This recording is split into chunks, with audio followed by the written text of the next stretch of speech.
Welcome to a new episode of the podcast. Vox Agent is made by AI for business executives that work with AI. Today, we're embarking on a deep dive into one of the most intriguing and, well, high-stakes strategies shaping the modern tech landscape, AI Acquihires. It's a term you might have heard, but it goes far beyond typical mergers and acquisitions. It really reveals a relentless arms race for human ingenuity. We've gathered some fascinating sources that shed light on why tech giants are spending, frankly, astronomical sums on this and what it means for everyone. Yeah, what's really fascinating here is how this practice has evolved. I mean, it's moved from these opportunistic, maybe small deals to becoming a cornerstone of innovation strategy. It really showcases why companies are essentially buying talent first and, perhaps the technology second. So our mission for you today is to get you fully informed on what AI acquihires truly are, why they've become so crucial for leading companies, the incredible impact they're having, and also, importantly, the significant challenges they present. We'll look at how this impacts your business too, even if you're not, say, a tech giant. So what's really driving this intense scramble for AI expertise? Okay, let's unpack this. Let's cut right to it then. When we talk about an AI acquihire, what precisely are we talking about? How is it different from just a standard M&A deal? Okay. So at its core, an acquihire is the purchase of a company primarily to get its employees. We're often talking an entire team of engineers, data scientists, maybe research leaders, rather than its traditional products or services or even physical assets. In the AI context, this is really about securing human capital as a strategic asset. The negotiations often revolve around, employment terms, retention bonuses, big incentive packages for key technical staff. Essentially, the people themselves are the product being bought. Right. And that shifts the entire M&A playbook, doesn't it? It moves the focus from those traditional assets to something far more intangible, like the capacity for future innovation. It's almost like acquiring a startup's future roadmap. How do these companies even value these deals if they're not buying a finished product? Is it more art than science, maybe? It's certainly a high-stakes art form, you could say. I mean, while acquihires have existed in tech for decades, often as a sort of soft landing for struggling startups, the sheer scale and the strategic importance they've taken on in this AI boom, well, that's entirely new. We're now seeing multi-million-dollar valuations for companies with little, sometimes no revenue, purely to secure that human expertise. Some tiny AI startups, maybe just a dozen employees, are being acquired for sums like, say, $50 to $200 million. That effectively values each key technical employee in the multi-million-dollar range. It really signals a new era for talent valuation. Wow. And this strategy itself, it's continued to evolve, hasn't it? Particularly to navigate the complex regulatory landscape. Tell us about what some are calling reverse acquihires. Yeah, it's a fascinating adaptation, really. In the current generation, we see this thing called reverse acquihires, or sometimes pseudo-acquisitions. So instead of an outright buyout, a larger company makes a large strategic investment, or maybe a big licensing deal with a smaller one. And then, almost simultaneously, they hire key talent from that startup. It cleverly avoids the lengthy antitrust filings and regulatory scrutiny that often come with full buyouts, while still, netting the talent they really want. Okay, interesting. Can you give us a real-world example of that? How does that play out? Absolutely. Amazon's arrangement with Adept is probably the prime example here. Amazon hired about 2/3 of Adept's core team and licensed some of their underlying tech. Now, on paper, Adept remains an independent startup, but effectively it lost its core talent to Amazon's new advanced AI group. This just shows a sophisticated adaptation to these modern challenges, finding ways to bring in top-tier talent without all the baggage of a full M&A. Right. So when we pull back and look at the big picture, it's clear these aren't just isolated deals. They represent a fundamental shift, this relentless strive for exponential growth and market dominance in AI. It's treating top talent not just as an expense, but as the ultimate accelerator for innovation and a crucial defensive asset as well. So what are the key motivations driving this intense pursuit of AI talent? You've really hit on the core of it. The whole architecture of AI acquihires, it's built for speed and competitive advantage. And it's driven by several powerful motivations. First, there's just this overwhelming need for speed and agility. It has to happen fast. These deals are about rapidly injecting expertise, dramatically compressing R&D timelines. Companies like Microsoft, Google, Amazon, they explicitly pursue these to, quote, rush to become market leaders in AI. A typical acquihire, it can close in weeks or maybe months. Compare that to the years often required for large traditional acquisitions. Second, it's about acquiring talent clusters, not just individuals. And what's truly unique here is that companies aren't just hiring individuals one by one. They're bringing in whole teams with established working relationships, shared visions, maybe even their own specific ways of doing things. It's like grafting an entire innovation cell directly into the company rather than trying to build it from scratch piece by piece. This significantly reduces risk, and it definitely accelerates execution because that team is already cohesive, they know how to work together. Right, that makes sense. So you skip the whole team building phase. Exactly. And then there's a powerful, though maybe less openly stated, motivation. Competitive defense. You could even call it talent hoarding. In an era where a single breakthrough model, or maybe one superstar researcher, can completely redefine industry leadership, companies are determined not to let key people slip away, even if it means paying a huge premium just to keep them out of a competitor's hands. As one MIT professor observed, firms acquire AI startups partly to prevent competitors from becoming stronger. It really is an AI arms race, and talent is the ultimate weapon. An arms race for talent. Precisely. And finally, acquihires are a way of securing visionaries and their intellectual property. They're about bringing in those, 10,000x researchers, the people who really drive the big breakthroughs. When Google acquired DeepMind, for instance, it wasn't primarily for a specific product they had at the time, no. It was really to bring Dimas Hassabis and his whole research cohort on board. This secures the thought leaders and the intellectual property that could very well define the next generation of technology. Okay, it's one thing to talk about these strategic motivations, but what about the actual payoff? The bottom line. How have these strategies truly paid off? Can you give us some concrete, tangible examples of their impact? Absolutely. And these aren't just theoretical maneuvers. They've led to significant real-world innovations and, in some cases, massive returns. Consider accelerated innovation and time to market. Google's big acquihire of DeepMind, for example. It resulted in their AI labs algorithms reducing data center cooling costs by a staggering 40%. That led to a 15% overall energy efficiency gain across their huge infrastructure. That's huge savings. Wow, 40% on cooling. That's incredible. It is. Or think about Apple's purchase of Xnor.ai. That enhanced their on-device AI, improving features like image recognition on iPhones, while crucially preserving user privacy by processing data directly at the edge on the device itself. That offers clear time-to-market advantages over cloud-based solutions. We've also seen a massive strategic innovation boost from these deals. Meta's acquihire of Grokstyle back in 2019, that was all about enhancing AI for e-commerce, specifically their visual shopping experiences. Grokstyle's AI allowed users to, say, photograph an item and then find visually similar products for sale right there on Facebook Marketplace. That directly bridged a feature gap and boosted user engagement and likely potential sales, too. So improving existing platforms. Yes, and also strengthening core products. Microsoft's acquisition of Maluba in 2017 is a good case study. They brought in a deep learning team focused specifically on natural language. This quickly led to improvements in Cortana's conversational abilities, and it enhanced Azure's cognitive services. It helped Microsoft catch up to competitors in NLP benchmarks. NLP being natural language processing. Correct. Natural language processing. And what's also fascinating is how this strategy can create a cross-industry leap. It's not just the tech giants doing this. Think about General Motors' acquisition of Cruise Automation back in 2016. They paid over $1 billion. That was fundamentally an acquihire. GM went from having minimal in-house self-driving expertise to being a major contender almost overnight.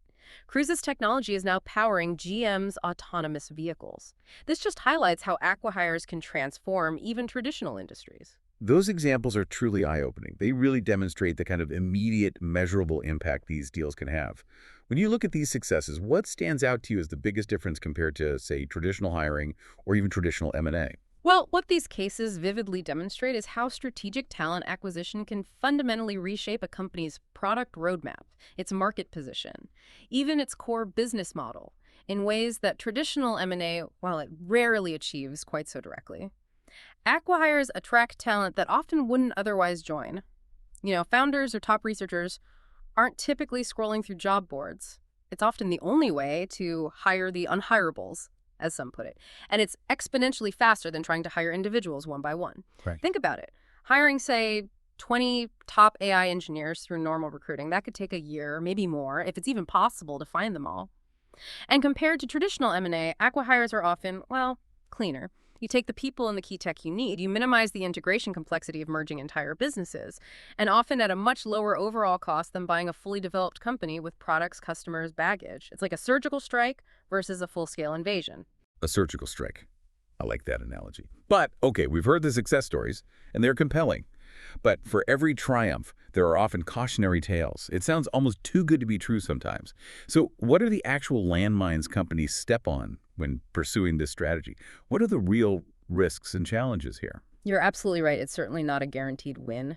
And enterprises face unique and pretty significant challenges. One of the biggest is probably cultural misalignment. You bring a small, nimble, maybe fast-moving startup team into a large, often bureaucratic corporate environment. It can be like mixing oil and water. It often stifles the very creativity and speed that made them valuable in the first place. Yahoo's Acquihire of Visify back in 2014, for instance, became a kind of notable case where bureaucracy just led to team disillusionment and eventually departures. So the culture clash is real. Very real. Then there's the ever-present retention risk. This is a central worry. Will the talent actually stay? Some studies indicate nearly 1/3 of employees in acquihires leave within just 1 year. That's much higher than normal hiring attrition rates. And if those key people bolt after you've paid a premium, well, the acquirer essentially paid millions for nothing. A third leaving within a year. That's a huge risk. It is. And let's not forget integration complexity. Just merging different work methodologies, different tools, especially different code bases, that can be incredibly complex. You can get internal turf wars over who owns what, or just significant technical challenges in scaling a startup's, let's say, scrappy prototype up to enterprise-grade production standards. Okay, culture, retention, integration. What else? Well, beyond that, cost considerations are critical. We mentioned the high price tags. Acquihires are expensive, sometimes valuing each engineer in the multi-million-dollar range. This can, quite understandably, cause internal resentment among existing staff who might feel undervalued.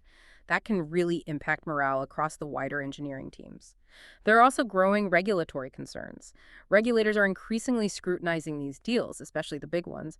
They're worried they might stifle competition by taking potential innovators off the market, or just concentrate AI power in the hands of a few huge companies. Right, the antitrust angle. Exactly.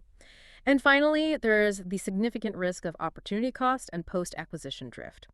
These deals tie up significant resources, money, management attention, potentially diverting investment from other promising internal projects or opportunities. And if the acquired team's project gets deprioritized later on, or maybe the company's broader strategy just shifts, the whole acquihire can lose its original purpose. That leads to value dissipation. We saw that with some of those earlier Yahoo acquihires where teams just sort of became irrelevant and eventually left. It really is a tightrope walk, balancing that urgent need for talent and speed with these very real risks. It sounds like a tightrope walk, balancing the urgent need for speed with the very real risk of, well, cultural rejection or just wasting millions. Okay, so for a business executive listening right now, maybe leading a department at a bank or retail chain or perhaps a manufacturing company, why should this matter to them? This kind of deal seems so, I don't know, Silicon Valley. Right. But this is where it gets really interesting for everyone, not just big tech. AI is no longer just a tech sector thing. It's becoming strategic across absolutely all industries. And acquihires offer a powerful, sometimes unparalleled way for traditional enterprises to jumpstart their AI capabilities, especially if they don't want to or can't build massive teams from scratch over, several years. Think about rapid capability building. JP Morgan Chase, for instance, they acquired a machine learning startup called Hadoop, specifically to absorb its engineering team and quickly bolster its fraud detection systems. This gave them a ready-made team that already understood financial data nuances and could deploy improvements in months, not years. Okay, so finance is one example. Definitely. And for innovation injection, consider McDonald's. Their acquisition of Dynamic Yield back in 2019, that was essentially an acquihire aimed squarely at improving drive-through recommendations and menu personalization using AI. This gave a very traditional company a tangible competitive edge in customer experience, which directly impacts their bottom line. Making the drive-thru smarter. Exactly. And we're even seeing how it can launch entirely new product lines. Imagine an agriculture equipment manufacturer, for example. They might acquihire a small drone AI startup. That could allow them to offer entirely new precision agri-tech services, essentially buying a foothold in a new digital business model they probably couldn't build organically, or at least not quickly. Those examples make it incredibly tangible for non-tech companies. It's not just about search engines or social media. But these traditional companies, they must face some unique challenges that even, say, Google or Microsoft don't necessarily face, right? Things like more rigid internal structures, or maybe just a different understanding of innovation itself.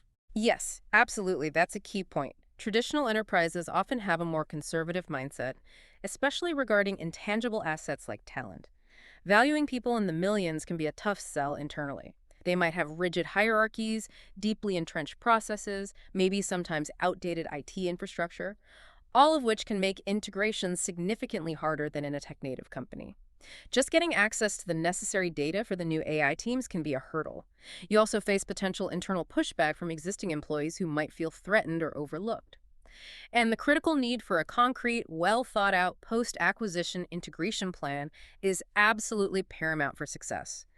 For instance, if a bank acquires a cutting-edge AI startup, but then the startup's engineers can't promptly get, say, anonymized sample data because of internal red tape or compliance hurdles, well, they'll just sit idle and frustrated, and the value of that expensive acquihire quickly diminishes. Right. The execution after the deal is just as important, maybe more so. So if you're an executive listening and you're considering this route, what should be your immediate actionable takeaways? Where do you even begin? Okay, first step. You need to clearly identify your strategic AI gaps. Pinpoint specific use cases where AI would drive significant, measurable value for your specific business. Don't just chase the hype. Second, aggressively scan the startup ecosystem. Find those specific teams that are excelling in your identified area. Look beyond just the big names. Third, carefully evaluate if an acquihire is truly the best path forward compared to, say, a strategic partnership or just traditional hiring. Rigorously assess the cultural fit that's huge. Fourth, conduct thorough due diligence, not just on the tech, but on the talent itself. Are they truly innovative? Are they likely to stay and integrate? Talk to them. Crucially, plan your retention and incentive strategies in advance. Don't wait until after the deal closes. Maybe consider creating something like an AI Center of Excellence where they have some autonomy and can thrive outside the normal structures. Assign a dedicated integration manager, maybe an executive sponsor, someone whose job it is to clear roadblocks for them. Define clear metrics for success upfront, and proactively prepare your IT systems and your company culture for the incoming team. Ensure they get smooth data access and the tools they need from day one. That's a very practical checklist. Yeah. Okay, looking ahead now. How do you see this entire trend evolving in the next few years? Will this acquihire craze, as some call it, continue at this pace? We anticipate several key shifts, actually. First, we'll likely see continued escalation of talent value.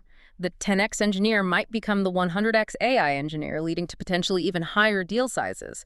Could we see deals crossing the $5–10 billion mark for small, but truly breakthrough, maybe AGI-focused teams? Possibly. This is fueled by projections like Meta's estimation that generative AI could generate up to $1.4 trillion in new revenue by 2035. Suddenly, these talent investments seem almost negligible by comparison. Trillions. That certainly changes the perspective. It does. Second, expect increased regulatory intervention. Regulators in the US and the EU, they're already keenly aware of this acquihire loophole. They will likely step up scrutiny, potentially slowing down the pace, maybe forcing greater transparency, or even blocking deals they believe might neutralize competition unfairly. So more hurdles, potentially. Potentially, yes. Third, we'll see more diverse acquirers. It won't just be the tech giants anymore. More non-tech enterprises across healthcare, finance, manufacturing, maybe even government contractors will become significant acquirers of AI talent. This will broaden the market significantly. Fourth, the focus on emerging AI tech will continue to intensify and shift. The demand will move towards really cutting-edge niches, things like AI safety and ethics specialists, neuromorphic computing, federated learning, and especially what's being called agentic AI. These are AI agents that can perform complex tasks much more autonomously, perhaps without explicit human instruction for every single step. Agentic AI. That sounds like the next frontier. It's definitely a hot area. We'll also probably see the globalization of talent hubs expand further. More cross-border acquihires are expected, pulling talent from hubs in India, Eastern Europe, Latin America. We might even see a potential reversal of flow, with strong local firms in those regions starting to acquire Western startups. And finally, companies will have to innovate with their integration and retention strategies. You have to keep this talent once you get it. We'll likely see more flexible models emerge, like spin-in, spin-out units that keep acquired teams semi-autonomous within the larger company. And new compensation structures designed to better mimic startup incentives, even inside a big firm.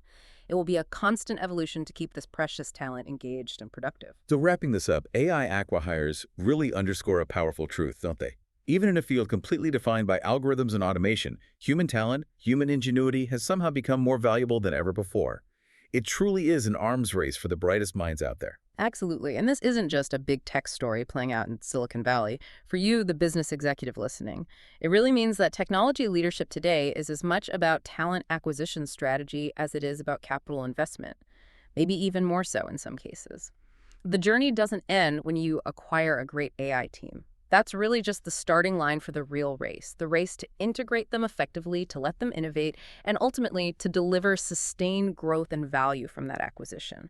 Those companies who manage this well, they won't just outpace competitors, they'll also contribute to pushing the frontier of what AI can actually do across all industries. So as you rethink your talent strategy in this AI age, perhaps consider this. In the accelerating race for AI dominance, is your company truly prepared to treat human ingenuity as its most disruptive and perhaps most defensible asset, even when it demands multi-million-dollar price tags and potentially navigating a significant cultural earthquake internally? The future of your business might just depend on answering that question. This has been The Deep Dive. Thank you for joining the podcast and see you soon.